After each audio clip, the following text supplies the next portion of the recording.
चंदगड तालुक्यातील सोनारवाडी या गावातील गौराबाई गावडे यांना जीबीएसची लागण झाली. त्यांना उपचारासाठी सीपीआरमध्ये दाखल करण्यात आलं होतं. गुरुवारी रात्री उपचारादरम्यान त्यांचा मृत्यू झाला. कोल्हापूर जिल्ह्यातील लोकप्रतिनिधी प्रकाश आबिटकर यांच्याकडे राज्याच्या आरोग्यमंत्रीपदाची तर हसन मुश्रीफ यांच्याकडे वैद्यकीय शिक्षण मंत्रिपदाची जबाबदारी आहे. या दोन मातब्बर मंत्र्यांच्या जिल्ह्यातच जीबीएसच्या रुग्णाचा मृत्यू झाल्यानं आरोग्य यंत्रणा खडबडून जागी झाली आहे.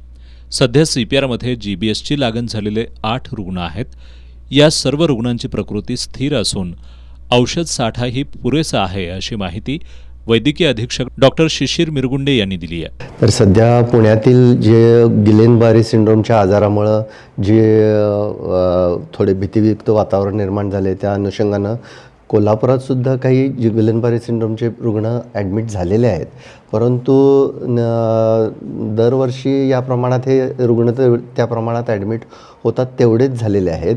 आणि सध्या 8 रुग्ण आपल्या इथं उपचार घेत आहेत. त्यातले 3 बालरुग्ण आहेत आणि 5 प्रौढ रुग्ण आहेत.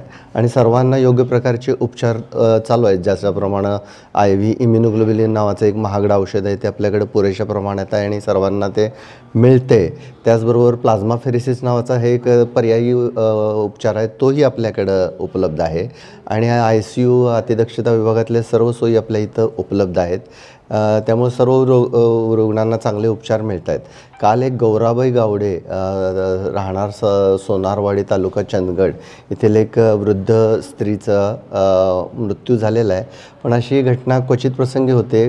काही त्याला विविध कारणं असतात. जनतेने याबाबत भिवून जायचं कारण नाही आहे. बाकीचे सर्व रुग्ण अगदी सुस्थितीत आहेत आणि ते चांगल्या उपचाराला प्रतिसाद देत आहेत.